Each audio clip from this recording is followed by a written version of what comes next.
안녕하세요. 17년 동안 수만 가지 마음을 읽어온 상담사 고다주입니다.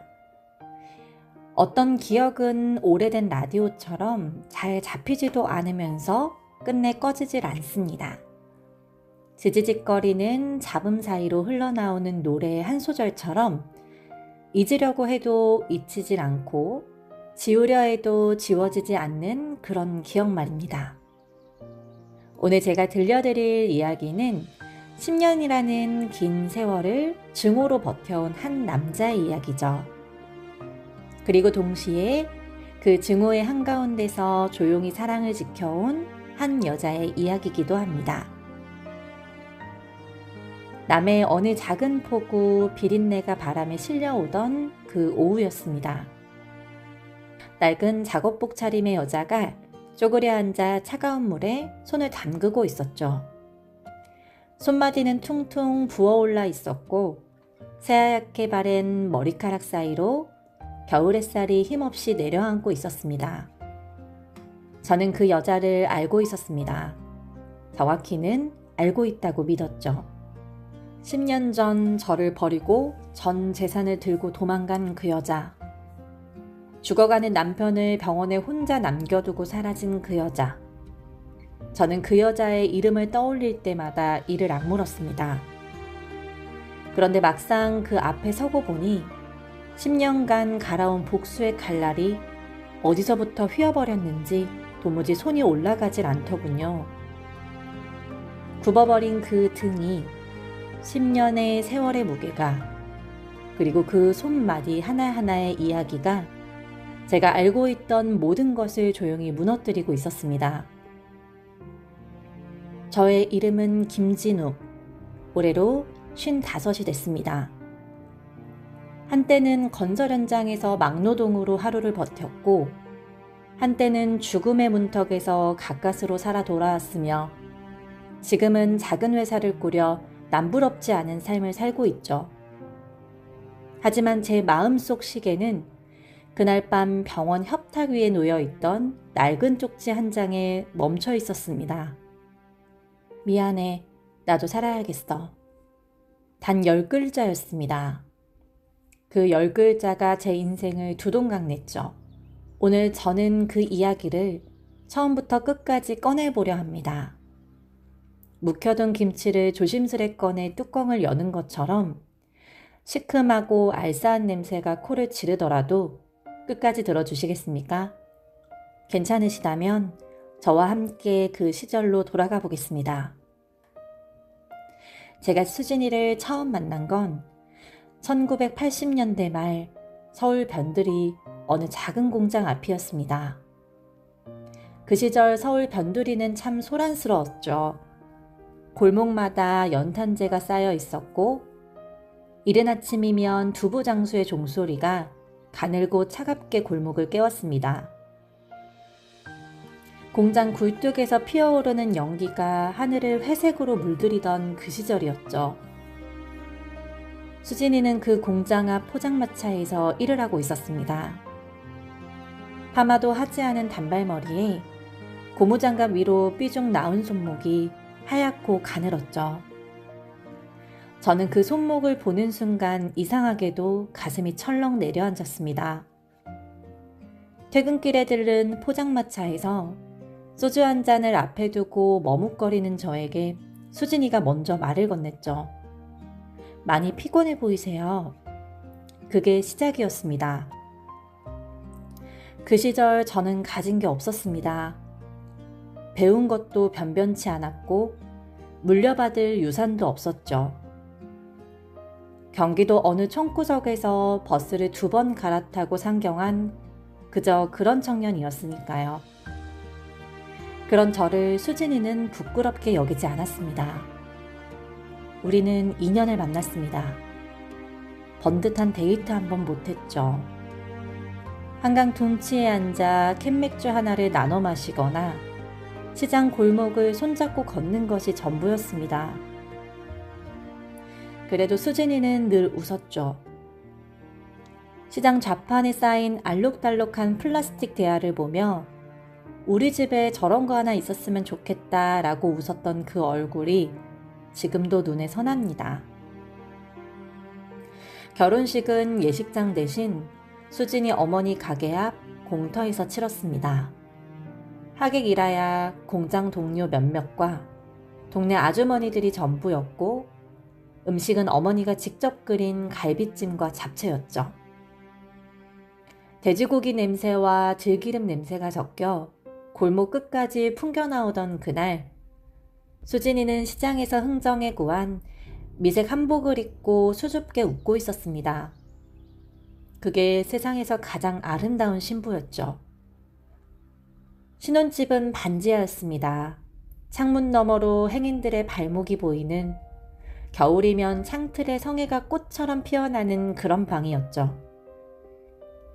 아침에 일어나면 보일러가 말썽을 부려 찬물로 세수를 해야 했고, 여름이면 장마가 질 때마다 방 안쪽 구석에 대야를 받쳐놓아야 했습니다. 그래도 수진이는 한 번도 이 집이 싫다고 하지 않았죠. 퇴근하고 돌아오면 작은 가스레인지 위에 된장찌개가 보글보글 끓고 있었고, 밥상 위에는 계란 하나라도 더 얹어주려는 수진이의 마음이 놓여 있었습니다. 비릿한 연탄 냄새와 된장 냄새가 섞인 그 반지하 방이 사실은 제 인생에서 가장 따뜻한 공간이었죠. 저는 그 온기를 지키고 싶었습니다.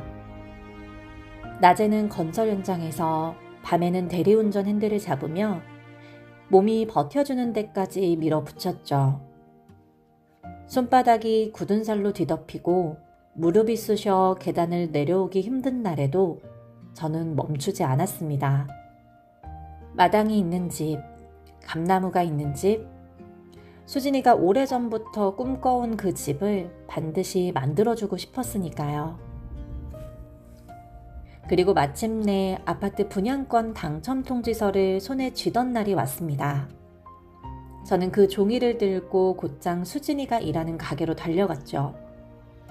수진이는 종이를 받아들고 한동안 말이 없었습니다.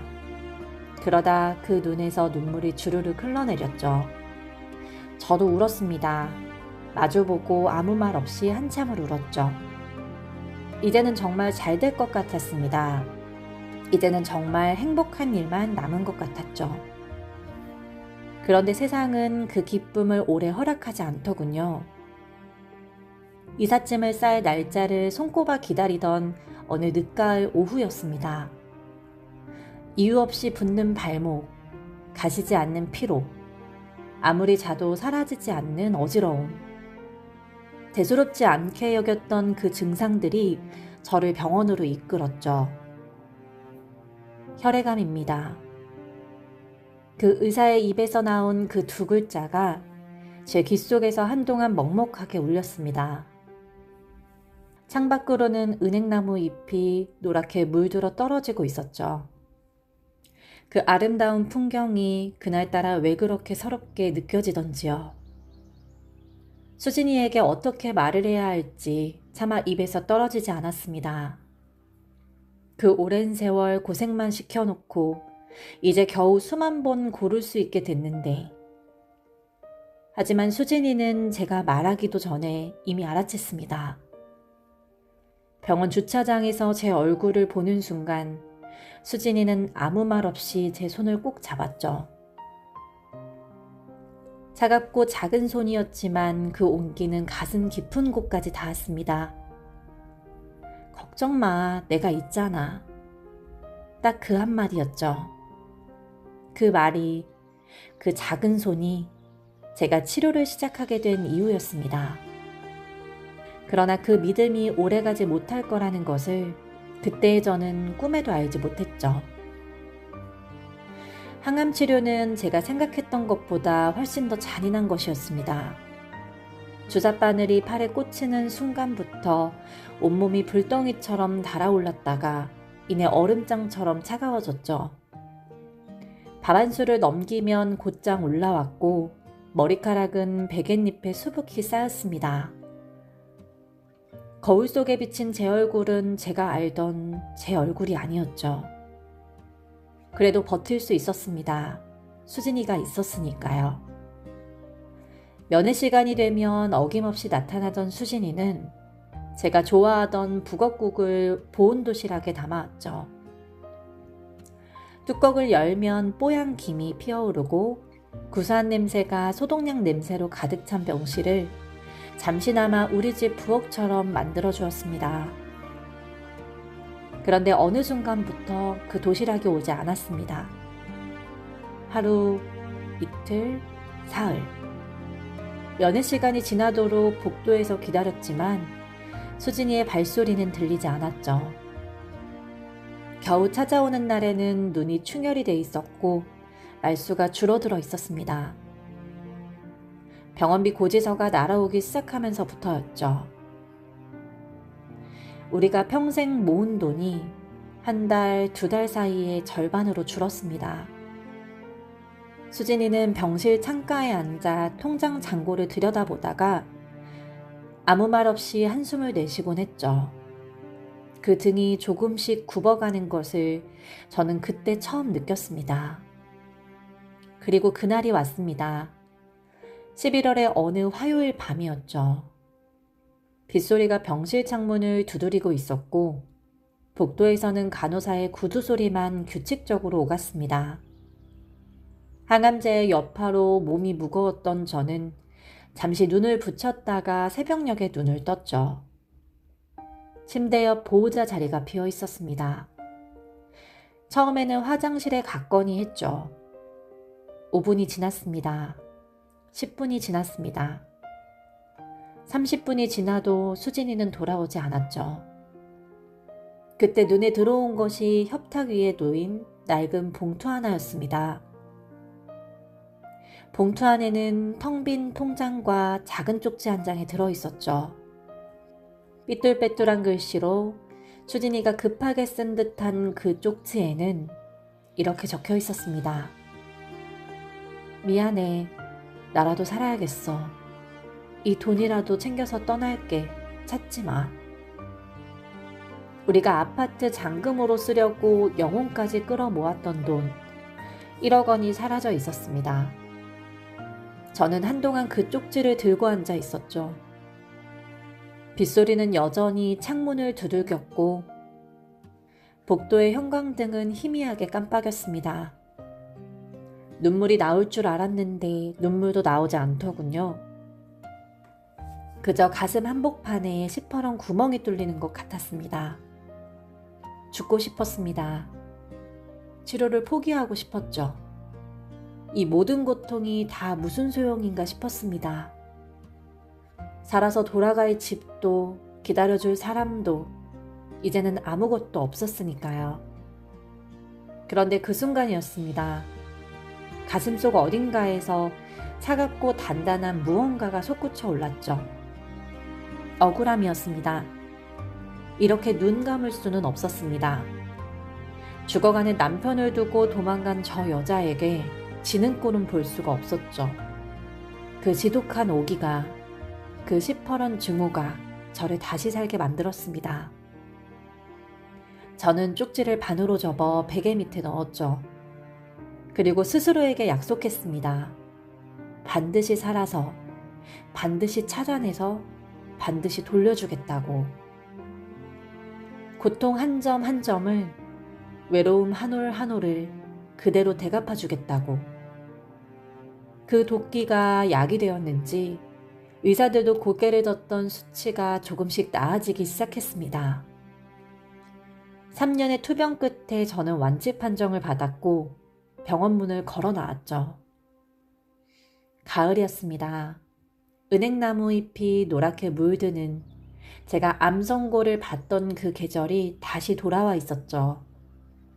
3년 전과 똑같은 계절이었지만 걸어 나오는 저는 전혀 다른 사람이 되어 있었습니다. 이전에 김진우는 그 병원 안에 두고 나왔습니다. 이제 남은 것은 오직 성공과 복수를 향해 달려가는 새로운 사람뿐이었죠. 저는 닥치는 대로 일을 했습니다. 건설 현장 막노동으로 시작해서 현장 반장이 됐고 몇 년 뒤에는 작은 인테리어 업체를 차렸죠. 새벽 5시에 일어나 밤 12시에 들어오는 날들이 몇 년이고 이어졌습니다. 밥을 먹으면서도 견적서를 검토했고 명절에도 현장을 비우지 않았죠. 남들이 쉴 때 저는 뛰었고 남들이 잠들 때 저는 또 뛰었습니다. 그렇게 10년이 흘렀죠. 회사는 자리를 잡았고 번듯한 사무실이 생겼고 직원도 10명을 넘겼죠. 마당은 없지만 넓은 아파트로 이사했고 반듯한 차도 생겼습니다. 그런데 이상한 일이었습니다. 가진 것이 늘수록 마음 한구석 빈 곳은 더 커져만 갔죠. 술자리에서 웃다가도 집에 돌아와 현관 불을 켜면 그 넓은 공간이 무섭도록 조용했습니다. 냉장고 안에는 반찬 하나 변변이 없었고 싱크대 위에는 아무도 끓이지 않는 빈 냄비만 놓여 있었죠. 그럴 때면 어김없이 그 반지하방이 떠올랐습니다. 보글보글 끓던 된장찌개 냄새, 작은 손으로 밥그릇을 내밀던 수진이, 그리고 성에가 낀 창문 너머로 보이던 행인들의 발목. 그 기억이 따뜻하게 느껴지는 순간 저는 스스로에게 화가 났죠. 그런 여자를 그리워하다니. 저를 버리고 간 그 여자를. 저는 다시 흥신소문을 두들겼습니다. 몇 번의 실패 끝에 마침내 연락이 왔죠. 찾았습니다. 경남 남해군 소재 한 수산물 가공 공장에서 일을 하고 있었습니다. 저는 그 길로 차키를 집어들었습니다. 조수석에는 10년 전 그 쪽지를 올려놓았죠. 그 면전에 던져주기 위해서였습니다. 그리고 차를 몰았죠. 남쪽으로 바다 냄새가 나는 쪽으로. 그런데 제가 그곳에서 마주한 것은 제가 10년 동안 상상해온 모습과는 너무나 달랐습니다. 남해까지는 4시간이 걸렸습니다. 고속도로를 빠져나와 구불구불한 해안도로로 접어들자 짭조름한 바다 냄새가 차 안으로 스며들기 시작했죠. 겨울바다는 낯빛이었습니다. 파도가 낮게 몰려왔다가 소리 없이 물러가기를 반복했죠. 저는 그 바다를 보면서 이상하게도 가슴이 서늘해졌습니다. 복수를 다짐하며 달려온 길이었는데 막상 목적지가 다가워질수록 준비했던 말들이 어디론가 흩어지는 것 같았죠. 공장은 포구 끝자락에 있었습니다. 녹슨 함석 지붕 아래 비린내가 진동했고 굴뚝에서는 희뿌연 수증기가 겨울하늘로 끝없이 올라가고 있었죠. 공장 문을 열고 들어서자 형광등 불빛 아래 수십 명의 여자들이 줄지어 앉아 굴을 까고 있었습니다. 장화를 신은 발, 고무장갑을 낀 손, 무릎 위까지 올라오는 앞치마. 모두가 비슷한 모습이었죠. 저는 천천히 그 줄을 훑었습니다. 그리고 멈췄죠. 구석자리에 유난히 작아 보이는 여자가 하나 있었습니다. 굽은 등, 새하얗게 바랜 머리카락, 그리고 차가운 물 속으로 기계적으로 굴을 까고 있는 손. 그 손이 보였습니다. 한때 제 손을 꼭 잡아주던 작고 하얗던 그 손이 이제는 퉁퉁 부어오르고 손 마디마디 굳은 살이 박혀 있었죠. 저는 그 자리에서 한동안 움직이지 못했습니다. 10년 동안 머릿속에서 수백 번 이 장면을 그려봤죠. 당당하게 걸어가서 쪽지를 던져주고 차갑게 비웃어줄 생각이었습니다. 그런데 다리가 말을 듣지 않더군요. 저는 그녀에게 천천히 다가갔습니다. 그리고 낮고 차갑게 그 이름을 불렀죠. 이수진. 그녀가 고개를 들었습니다. 저를 확인하는 순간 그녀의 눈동자가 세차게 흔들렸죠. 손에 들고 있던 굴 까는 칼이 바닥으로 떨어졌습니다. 소리도 없이. 그녀는 아무 말도 하지 못했습니다. 그저 입술만 파르르 떨었죠. 10년 세월이 고스란히 새겨진 그 얼굴을 보는 순간 저는 그만 준비했던 말을 모두 잃어버렸습니다. 하지만 저는 이를 악물었죠. 여기서 무너지면 안 된다고. 10년을 버텨온 것이 무색해진다고. 저는 그녀를 일으켜 세워 근처 허름한 식당으로 데려갔습니다. 마주 앉은 그녀는 고개를 들지 못했죠. 테이블 위에 놓인 두 손이 작은 나무 같았습니다. 마디마디 갈라진 나무 껍질 같은 손이 미세하게 떨리고 있었죠. 저는 조수석에서 가져온 쪽지를 테이블 위에 올려놓았습니다. 10년이 된 그 쪽지는 몇 번이나 접었다 펴졌는지 종이 결을 따라 얇게 헤어져 있었죠.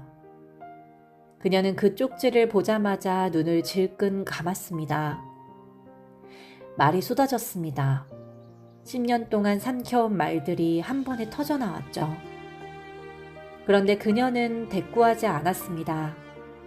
그저 고개를 더 깊이 숙이고 어깨를 가늘게 떨었죠. 눈물이 테이블 위로 뚝뚝 떨어졌습니다. 그때였습니다. 그녀의 낡은 점퍼 주머니에서 무언가가 툭 하고 떨어졌죠.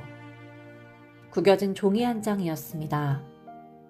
저는 반사적으로 그것을 집어들었죠. 오래된 은행 송금 영수증이었습니다. 수치인 이름란에 적힌 세 글자, 김진우. 날짜를 보았습니다. 10년 전 그녀가 사라진 그달부터 시작된 기록이었죠. 그리고 그 기록은 단 한 달도 빠지지 않고 바로 이번 달까지 이어져 있었습니다. 제 손이 떨렸죠.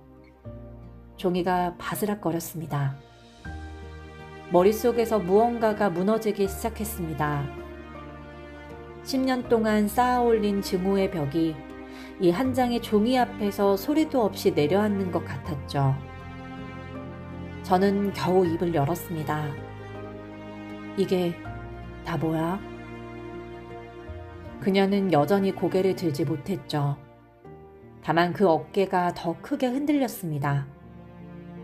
그때 식당 문이 열렸습니다.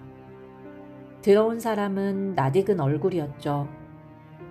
10년 전 제가 입원해 있었던 병원의 사회복지사였습니다. 그는 이 자리를 이미 알고 있었다는 듯 조용히 제 맞은편에 앉았죠. 그리고 천천히 입을 열었습니다. 김진우 씨, 이제야 오셨군요. 수진 씨가 많이 기다리셨습니다. 그의 입에서 흘러나온 이야기는 제가 10년 동안 믿어온 세상과 완전히 다른 이야기였습니다. 수진이가 사라지던 그날 밤 병원을 찾아온 사람들이 있었다고 하더군요. 제가 사업 준비를 하며 보증을 섰던 사채. 저는 몸이 아프다는 이유로 그 사실을 까맣게 잊고 있었습니다. 그런데 그 사람들은 잊지 않았죠. 병원까지 찾아와 복도에서 수진이를 세워놓고 으름장을 놓았다고 하더군요. 치료비보다 이 빚부터 갚아야 당신 남편 성한 몸으로 태어날 수 있어. 수진이는 그날 밤 혼자 결정을 내렸습니다. 우리가 모은 돈 1억 원으로 그 빚을 전부 갚았죠. 그리고 쪽지를 썼습니다. 제가 알면 치료를 포기할 것을 알았기 때문에, 제 자존심이 그것을 용납하지 않을 것을 알기 때문에, 그래서 스스로 나쁜 사람이 되기로 한 거였죠. 연고도 없는 이 남해까지 내려와 이름까지 바꾸고 숨어 지낸 것도 혹시라도 그 사채업자들이 다시 찾아올까봐 두려워서였습니다. 식당 일, 청소 일, 공장 일, 안 해본 일이 없다고 하더군요. 하루 15시간씩 일하고 라면 한 봉지로 저녁을 때웠죠. 그렇게 번 돈을 매달 빠지지 않고 익명으로 병원에 보냈습니다. 제가 완치 판정을 받던 날 수진이는 공장 화장실 구석에서 혼자 울었다고 하더군요. 아무도 없는 그 좁은 공간에서 손으로 입을 틀어막고 소리 없이 울었다고 합니다. 제가 성공했다는 소식도 먼 발치에서 들었다고 했죠. 흥신소를 통해 제가 자신을 찾고 있다는 것도 이미 알고 있었다고 합니다. 그러나 끝내 나타나지 않았죠. 이런 손으로, 이런 얼굴로, 이런 모습으로 당신 앞에 설 염치가 없다고. 저는 천천히 고개를 들어 수진이를 바라보았습니다. 그녀는 여전히 고개를 숙이고 있었죠. 테이블 위에 올려놓은 두 손이 미세하게 떨리고 있었습니다. 굳은 살이 박히고 마디마디 부어오른 그 손이 10년 동안 저를 살리고 있었죠.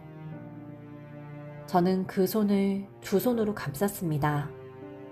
차가웠습니다. 뼛속까지 스며드는 차가움이었죠.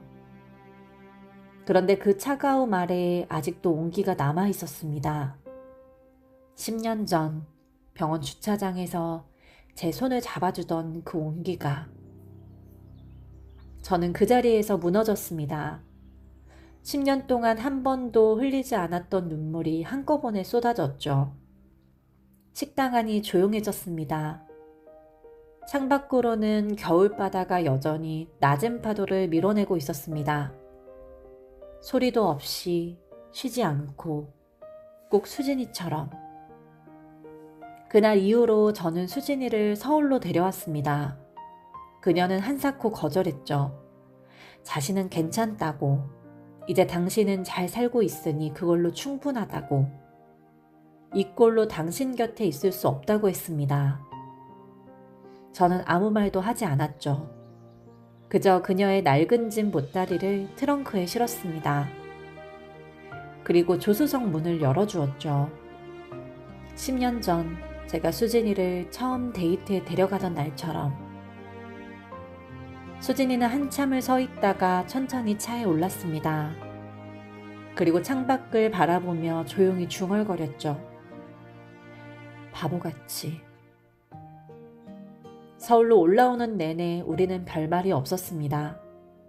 라디오에서는 오래된 노래가 흘러나왔죠. 우리가 젊던 시절 포장마차 앞에서 함께 듣던 그 노래였습니다. 수진이는 창에 기댄 채 눈을 감았죠. 언제 잠이 들었는지 어느 순간 그 어깨가 조용히 제 쪽으로 기울었습니다. 저는 그 어깨가 흔들릴까봐 최대한 천천히 차를 몰았죠. 병원에서는 수진이의 상태가 좋지 않다고 했습니다.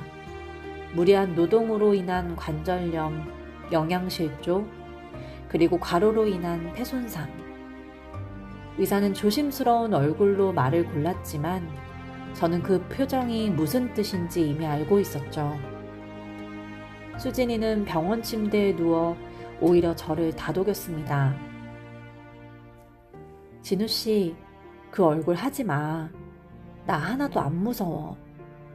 당신 살아있는 거 보는 게 내 평생 소원이었는데 그 소원 이뤘잖아. 저는 그 말을 들으며 병실 창밖을 바라보았습니다. 겨울이 가고 있었죠. 나뭇가지 끝에 아주 작고 여린 싹이 돋아나고 있었습니다. 저는 그 봄을 보며 결심했죠. 10년 전 수진이가 저를 살리기 위해 온 힘을 다했던 것처럼 이제는 제가 수진이를 위해 온 힘을 다하겠다고. 저는 10년 전 약속했던 그 집을 지었습니다. 마당이 있는 집, 감나무가 있는 집. 수진이가 단칸방 창가에서 꿈꾸던 바로 그 집이었죠. 감나무는 아직 어렸지만 봄이 오면 새잎을 틔웠고 여름이면 작은 열매를 맺었습니다. 수진이는 그 나무 아래 낡은 나무 의자를 하나 가져다 놓고 아침마다 거기 앉아 햇살을 쬐었죠. 어떤 날은 제가 타다 준 쌍화차를 들고 어떤 날은 그냥 빈손으로 거기에 앉아서 눈을 감고 햇살을 받는 것만으로도 수진이는 충분해 보였습니다. 그 모습을 주방 창가에서 바라볼 때면 저는 된장찌개를 끓이다 멈추곤 했죠. 수진이가 늘 해주던 것을 이제는 제가 하고 있었습니다. 보글보글 끓는 소리, 구수한 냄새, 창으로 들어오는 봄 햇살. 그 풍경이 이 세상에서 제가 가진 가장 귀한 것이었습니다. 가끔 사람들이 묻죠. 어떻게 그 힘든 시간을 버텼냐고, 성공의 비결이 뭐냐고. 저는 그럴 때마다 마당의 감나무를 바라봅니다. 그리고 조용히 대답하죠. 저는 사실 혼자 버틴 게 아닙니다. 제가 모르는 사이에도 저를 살리고 있던 사람이 있었습니다. 사랑한다는 말이 늘 따뜻한 얼굴로 오는 건 아닌가 봅니다.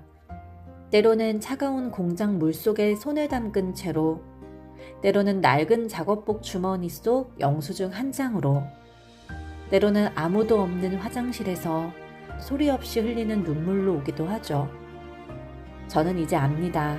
그 모든 것이 사랑이었다는 것을. 오늘도 수진이는 마당 감나무 아래 앉아 있습니다. 햇살이 그 하얀 머리카락 위로 조용히 내려앉고 있죠. 저는 된장찌개 뚜껑을 열며 그 뒷모습을 바라봅니다. 고마워 수진아, 살아줘서, 기다려줘서, 그리고 끝까지 나를 놓지 않아줘서. 지금까지 진우 씨의 이야기를 끝까지 함께 해주셨습니다.